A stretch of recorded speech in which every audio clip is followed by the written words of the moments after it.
आपका एक छोटा सा मिस्टेक ना आपके सालों का मेहनत को बर्बाद कर सकता है। बहुत सारे लोग खड़ा रहेंगे और आपसे पूछेंगे कैसा गया पेपर। कुछ लोग बोलेंगे कि एग्जाम में पेपर लीक हो रहा है, कुछ लोग बोलेंगे कि एग्जाम ऐसा हो रहा है, डिफिकल्टी लेवल ये आ रहा है, वो हो रहा है। आपके माइंड से एग्जामिनर खेलने की कोशिश करेगा, लेकिन आप एग्जामिनर के दिमाग से खेल जाना। आपका वहां पे पेशेंस टूटने लगेगा, आपका हिम्मत हारने लगेगा, लेकिन अपने आप को फिर से जगाना, फिर से बोलना कि मैं ऐसे गिव अप नहीं करने वाला हूं। आपका एक छोटा सा मिस्टेक ना आपके सालों का मेहनत को बर्बाद कर सकता है। मैंने ऐसे बहुत सारे एग्जांपल देखे हैं ना, जहां बच्चों को एंट्री अलाउ नहीं करने दिया जाता एग्जाम हॉल में, या फिर इन्विजिलेटर उसको एग्जाम हॉल से बाहर निकाल देते हैं क्योंकि वो जाने अनजाने में कुछ छोटा मिस्टेक कर देते हैं, जिसके वजह से उनको एंट्री नहीं मिलती है या डिले हो जाते हैं, एग्जाम सेंटर पर नहीं पहुंच पाते हैं और उनका सालों का मेहनत बर्बाद हो जाता है। मैं नहीं चाहता कि आपके साथ भी ऐसा हो। अभी सीजीएल 2025 का एग्जाम आने वाला है और भी एग्जाम्स आने वाले हैं, आप इसको ध्यान से सुनना। मैं आपको 7 चीजें बताऊंगा जो कि बहुत ज्यादा इंपॉर्टेंट है। अगर आप एग्जाम में अपीयर होने वाले तो आपको क्या करना, सातों चीजों को सुनना है ध्यान से, और उसके बाद कमेंट बॉक्स में बताना है कि ऑल डन। अगर आप सातों चीजों को अच्छे से सुन लोगे, इसका मतलब आपको कोई प्रॉब्लम नहीं होने वाली। एग्जाम हॉल में आप अच्छे से एग्जाम दोगे, कॉन्फिडेंटली एग्जाम दोगे और अच्छे से अपना एग्जाम को करके आओगे। तो चलिए शुरू करते हैं। देखो, एग्जाम हॉल में जब जा रहे हो ना, तो देखो सबसे पहला और सबसे ज्यादा इंपॉर्टेंट क्या है, वो है हमारा एडमिट कार्ड। आप सोच रहे हो एडमिट कार्ड तो भाई सब लोग निकाल के लेके जाते हैं, लेकिन आपको क्या करना है, 2 कॉपी लेकर के जाना है एडमिट कार्ड का।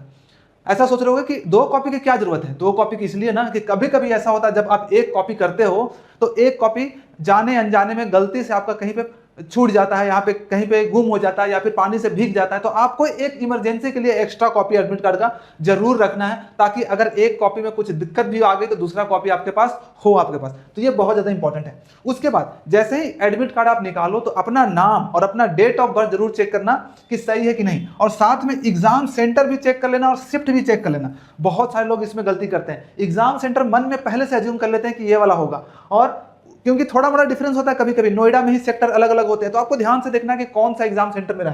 प्लस साथ में शिफ्ट भी, आप कभी कभी क्या होता है ना, शिफ्ट आपने देख लिया होगा, एग्जाम सिटी आपने देख लिया होगा, आपको शिफ्ट भी आपने देख लिया होगा, लेकिन ऐसा होता है कि एडमिट कार्ड के टाइम पे शिफ्ट कभी कभी चेंज हो जाता है, तो आपको शिफ्ट ध्यान से सुनना है। और क्या होता है कि जब हम आपस में डिस्कस करते रहते हैं बहुत सारे दोस्तों के साथ कि तुम्हारा कौन सा शिफ्ट में, तुम्हारा कौन सा शिफ्ट में, तो कभी कभी हमारा माइंड कंफ्यूज होकर के हमारा जो एक्चुअल शिफ्ट होता है उसको कुछ और समझ लेता है। हमारा फर्स्ट शिफ्ट में होने वाला था तो हम सोचते हैं कि हमारा सेकंड शिफ्ट में, तो आपको ये जरूर देख लेना, ठीक है। ये बहुत बड़ी गलती जो कि बहुत सारे लोग करते हैं। याद रखना कि 3 शिफ्ट में एग्जाम पेपर होता है, एसएससी सीजीएल का एग्जाम या फिर सीएचएसएल एमटीएस का। एक 9 से 10 के बीच में होता है एग्जाम, फर्स्ट शिफ्ट जो सुबह में होता है मॉर्निंग में एएम, दूसरा शिफ्ट 11:45 से 12:45, और जो तीसरा शिफ्ट है 2:30 बजे से 3:30 बजे तक। ये एग्जाम होने का टाइम है, लेकिन एग्जाम में आपको पहुंचना कब है, इससे कम से कम 2 घंटे पहले आपको एग्जाम सेंटर पे पहुंच जाना। कम से कम मैं बोलूंगा कि 1 घंटा और एक्स्ट्रा टाइम लेकर के आप चलना, ठीक है, बफर टाइम जरूर लेकर के चलना।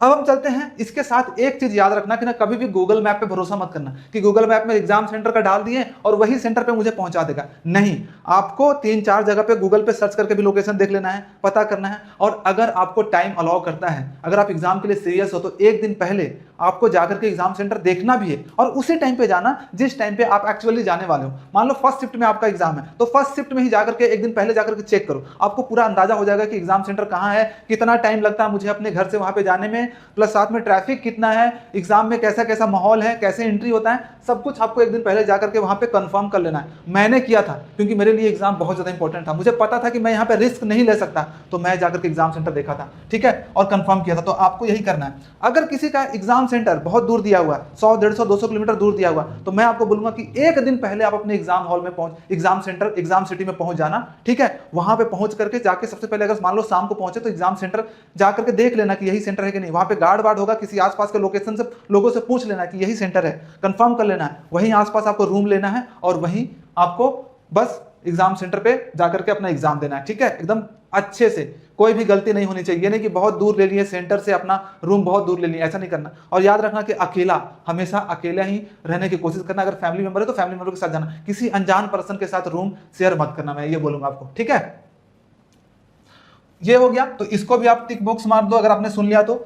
उसके बाद है आईडी प्रूफ भी आपको चाहिए होता है। जब एग्जाम सेंटर पे चाहिए जाओगे तो आपको एक आईडी प्रूफ मांगा जाएगा आपसे कि आप बताओ कि आपके पास कौन सा आईडी प्रूफ है एंट्री के लिए। तो एंट्री के टाइम पे आपके पास इनमें से कोई भी आईडी प्रूफ हो सकता है, जैसे कि आधार कार्ड, आपका ड्राइविंग लाइसेंस, और उसके बाद voter ID card, pan card, passport, ये सब चल सकता है। याद रखना कि आपका जो उसमें फोटो जरूर होना चाहिए। क्या क्या चीजें होनी चाहिए उसमें, फोटो आपका होना चाहिए, प्लस नाम होना चाहिए, नेम और date of birth.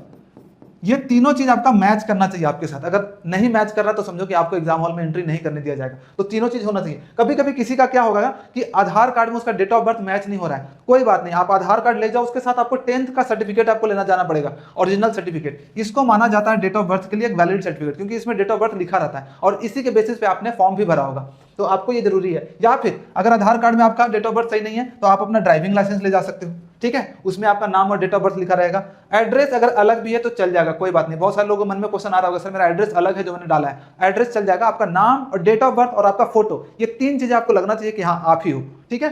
Pan card भी चल जाएगा, इसमें भी डेट ऑफ बर्थ होता है। पासपोर्ट भी चल जाएगा, बहुत सारे लोग पास पासपोर्ट नहीं होता। आईडी कार्ड भी चल जाएगा और सर्विस आईडी कार्ड भी चल जाएगा। अगर कोई गवर्नमेंट जॉब में है, जिनका सर्विस में है, वो गवर्नमेंट आई कार्ड भी उनका चल जाएगा। तो याद रखना, अगर आपका डेट ऑफ बर्थ मैच नहीं कर रहा तो आप 10th का सर्टिफिकेट जरूर लेकर के जाना, वो भी ओरिजिनल। तो ये भी आपका टिक मार्क हो गया। चलिए अब नेक्स्ट चलते हैं। इसके बाद आपका है फोटो। आपको 2 कलर पासपोर्ट साइज फोटो लेकर के जाना है इमरजेंसी में, क्योंकि ये कभी कभी मांग दिया जाता है और एसएससी के गाइडलाइंस में भी है कि आपको एग्जाम हॉल में लेकर के जाना है, तो आपको ये ले जाना है, ठीक है। वहां पे आपका लाइव फोटो भी करवाया जाएगा। जब एंट्री करोगे ना तो वहां पे लाइव आपका स्कैन किया जाएगा, तो लाइव फोटो तो आपका होगा ही। तो आपको ध्यान में रखना है कि फोटो भी 2 लेकर जाना है, जरूरत पड़ सकता है आपको, प्लस लाइव फोटो करवाना है अपना। और जब सिस्टम पे बैठोगे ना आप, तो सिस्टम में भी अभी नया आया है कुछ रूल कि आपका बीच बीच में सिस्टम आपके चेहरे को कैप्चर करता रहेगा। तो याद रखना है कि ये इंस्ट्रक्शंस दिया गया है एसएससी के द्वारा कि जब एग्जाम हॉल में बैठो तो आप स्ट्रेट होकर के बैठो। ऐसा नहीं कि कुछ छुपाने की कोशिश मत करना, अपने मुंह चेहरे को छुपाना नहीं है, रुमाल बांधना नहीं है, ढकना नहीं है, कैप नहीं लगाना, कुछ भी, ठीक है। तो ये भी हो गया कि आपको 2 फोटो ले जाना। फोटो के साथ मैं बोलूंगा, अगर अपने पास बैग कैरी करोगे, बैग अगर रखोगे कुछ भी, तो एक अपना छोटा फेविकॉल भी ले सकते हो इमरजेंसी के लिए। अच्छा, 5वां जो है, do not carry PPP. 3P जो आपको है इसको कैरी नहीं करना। 3P का मतलब क्या है? पेन, पेपर और पानी।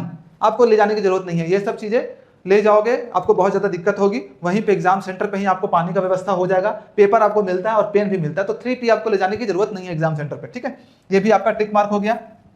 नेक्स्ट 6ठा, इसके आगे तो ये बहुत ज्यादा इंपॉर्टेंट है, और एक एग्जाम हॉल के अंदर में भी क्या गलती नहीं करनी वो भी मैं बताने वाला हूं, ध्यान से सुनो। Do not carry any gadget. आपको कोई भी गैजेट नहीं ले जाना। ये तो सबको पता है कि कोई भी इलेक्ट्रॉनिक गैजेट आपके पास नहीं होना चाहिए। अगर दिख गया गलती से, ठीक है, एक तो पहले तो आपका चेक होगा, चेक होने के बाद आपको सारे गैजेट हटा लिए जाएंगे, सारे वो सब ईयरफोन, ब्लूटूथ, कुछ भी नहीं होना चाहिए आपके पास, वो सब रखा जाएगा। तो गैजेट आपको नहीं ले जाना है। इलेक्ट्रॉनिक कैलकुलेटर भी यूज नहीं है, वॉच भी आपको अलाउड नहीं होगा, बेल्ट भी अलाउड नहीं होगा, कुछ भी नहीं, आपको स्मार्ट वॉच वगैरह कुछ नहीं। तो आपको ये सब चीजें कैरी नहीं करनी है।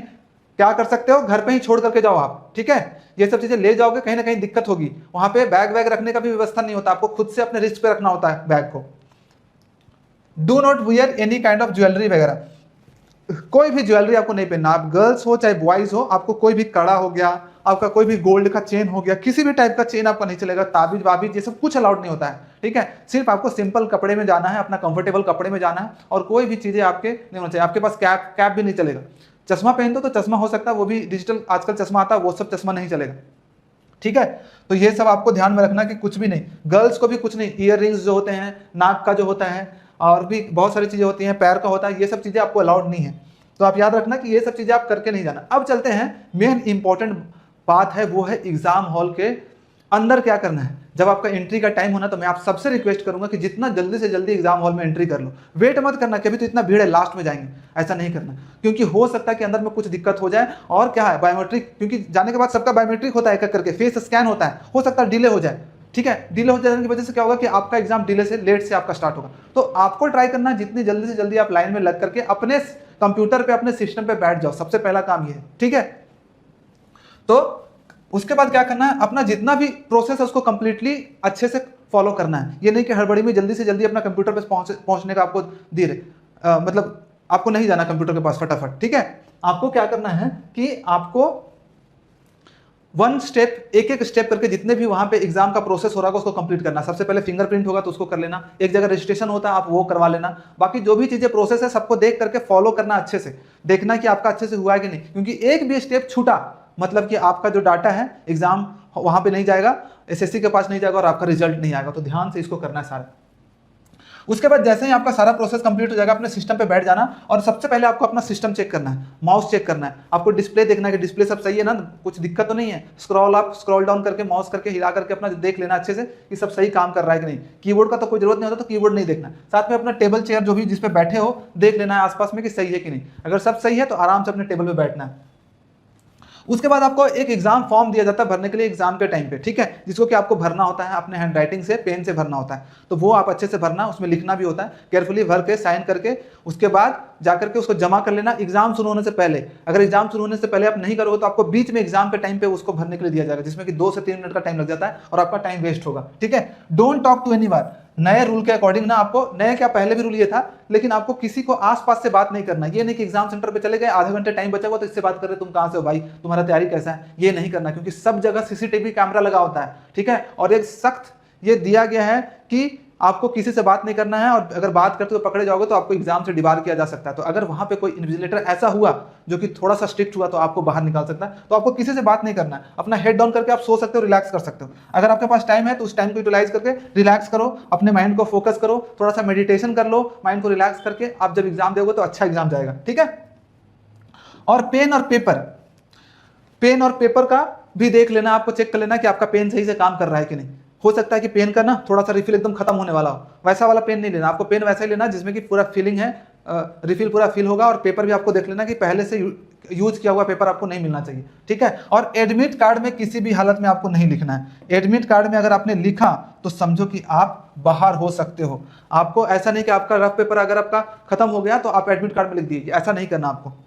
याद रखना, अगर आपका ना रफ पेपर आपको सही से यूज नहीं करने आता ना, तो मैं आपको एक ट्रिक बताता हूं कि कैसे रफ पेपर यूज करते हैं। आपको ऐसा पेपर सिर्फ एक मिलेगा, ठीक है, लेकिन आपको क्या करना है, इसको फोल्ड करके देखो 2 पेपर आपका बन गया, और छोटा छोटा लिखने की कोशिश करना और सीरियल वाइज लिखने की कोशिश करना। अच्छे से जब लिखोगे ना, एक एक क्वेश्चन धीरे धीरे करके आराम से, और जहां पे भी जो भी क्वेश्चन ना बने वहां पे गैप छोड़ देना थोड़ा सा, ठीक है, और आगे बढ़ जाना। और जब लास्ट में टाइम बचे कि कौन कौन सा क्वेश्चन रिव्यू करने के लिए, तो उस क्वेश्चन पे तुम वहीं से कंटिन्यू कर सकते हो। तो इसलिए आपको एक ही पेपर यूटिलाइज करना, बार बार मांग करके अपना टाइम वेस्ट नहीं करना मांगने में। और आपको जब तक पेपर मिलेगा 1 मिनट का टाइम, 2 मिनट का टाइम लग जाएगा। और जब बड़ा बड़ा लिखते हो तो आपको टाइम भी ज्यादा लगता है, छोटा छोटा लिखोगे तो कम टाइम में आप क्वेश्चन को सॉल्व कर पाओगे, और हर एक क्वेश्चन में आप 2 सेकंड 3 सेकंड बचा पाओगे। तो ये करना है, ठीक है। तो ये सब चीजें थी जो कि आपको करना है। और एक चीज और, जब एग्जाम के बाद क्या नहीं करना, वो है कि एग्जाम का रिव्यू किसी को नहीं देना। बाहर जैसे ही जाओगे माइक लेकर के यूट्यूबर्स वगैरह, कोई एजुकेशन चैनल वाले, बहुत सारे लोग खड़ा रहेंगे और आपसे पूछेंगे कैसा गया पेपर, कौन सा क्वेश्चन आया था, मैथ्स में कौन सा क्वेश्चन आया था। आपको बिल्कुल भी नहीं करना है। एसएससी ने नया नोटिस जारी किया है कि कोई भी अगर एग्जाम पेपर को शेयर करते हुए देखा गया इंडिविजुअल या फिर कोई भी इंस्टीट्यूट, तो उस पर जुर्माना कर दिया जा सकता है और उसको जेल भी हो सकती है। तो आपको बिल्कुल नहीं करना है, अवॉइड करना है और जाना है। पता है अभी एग्जाम के दौरान क्या होता है, चारों तरफ से नेगेटिविटी हमें मिलती है। कुछ लोग बोलेंगे कि एग्जाम में पेपर लीक हो रहा है, कुछ लोग बोलेंगे कि एग्जाम ऐसा हो रहा है, डिफिकल्टी लेवल ये आ रहा है, वो हो रहा है। लेकिन जो इन सब बातों को ध्यान ना देगा वही जाकर के एग्जाम को निकालेगा और एग्जाम में सक्सेसफुल होगा। मैं आपको एक छोटी सी कहानी सुनाना चाहता हूं, शायद आप इससे रिलेट कर पाओगे। एक रेस होते रहता है, ठीक है, और एक रेस काफी लंबी रेस होती है और उसमें बहुत सारे लोग रेस के लिए पार्टिसिपेट करते हैं। और सब लोग क्या होता है कि रेस स्टार्ट करते हैं, लाखों लोग उसमें दौड़ते हैं, सब लोग रेस स्टार्ट करते हैं और रनिंग करते हैं। बहुत सारे लोग क्या होता है स्टार्टिंग में ही गिव अप कर देते हैं, बहुत सारे लोग आपस में बात करते करते बीच में गिव अप कर देते हैं, बहुत सारे लोग क्या था कि फिनिश लाइन तक जाते जाते उससे पहले ही जाकर गिव अप कर देते। लेकिन एक पर्सन था जो कि लगातार दौड़े जा रहा था और उसके बाद क्या हुआ था, उसने फिनिश लाइन क्रॉस भी किया और फर्स्ट भी आया। फिर उनसे पूछा गया ना कि आपने ऐसा क्या किया है कि आप इस रेस के लास्ट तक आपने दौड़ा। बहुत सारे लोग, लाखों हजारों लोग पहले ही गिव अप कर चुके थे, लेकिन आप फिनिश लाइन तक कैसे पहुंचे? तो पता है उस पर्सन का क्या जवाब था? इसका मतलब ये है कि ना वो बोल सकता था, ना सुन सकता था, वो सिर्फ देख सकता था और उसे सिर्फ अपना लक्ष्य दिखाई दे रहा था और उसके पीछे वो भाग रहा था, इसलिए वो पहुंच पाया। और बाकी लोग क्या थे कि दूसरों की बातें सुन करके कि यार नहीं हो पाएगा, आगे बहुत ज्यादा डिफिकल्ट रास्ता है। बहुत सारे लोग जो आगे जाकर के गिव अप कर दे रहे थे, उनको देख करके, उनकी बातें सुन करके वो भी गिव अप कर दे रहे थे। लेकिन ये पर्सन जो था किसी का बात नहीं सुन रहा था, अपने दौड़े जा रहा था, सिर्फ उसके आंखों में अपना लक्ष्य दिखाई दे रहा था और फाइनली उसने अपने गोल को अचीव किया। तो आपको भी यही करना पड़ेगा। अगर आपको अपना लक्ष्य प्राप्त करना ना, तो आपको गूंगा और बहरा बनना पड़ेगा अपने इस पीरियड के दौरान, और सिर्फ आपके आंखों में आपको लक्ष्य दिखना चाहिए और उसके तरफ आपको भागना पड़ेगा। तो जाओ कॉन्फिडेंटली, एक राजा की तरह अपने एग्जाम हॉल में जाओ और एग्जाम को फोड़ करके, और मुझे पता है कि आप बहुत अच्छा करोगे, डरने की जरूरत नहीं है, कॉन्फिडेंटली जाओ। कोई ऐसा कुछ नहीं हो रहा, आपके माइंड से एग्जामिनर खेलने की कोशिश करेगा, लेकिन आप एग्जामिनर के दिमाग से खेल जाना, ठीक है। हो सकता है कुछ टफ क्वेश्चन आए, कुछ डिफिकल्ट क्वेश्चन आए, आपका वहां पे पेशेंस टूटने लगेगा, आपका हिम्मत हारने लगेगा,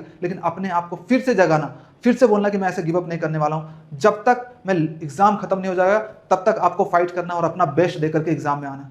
all the best everyone, all the best.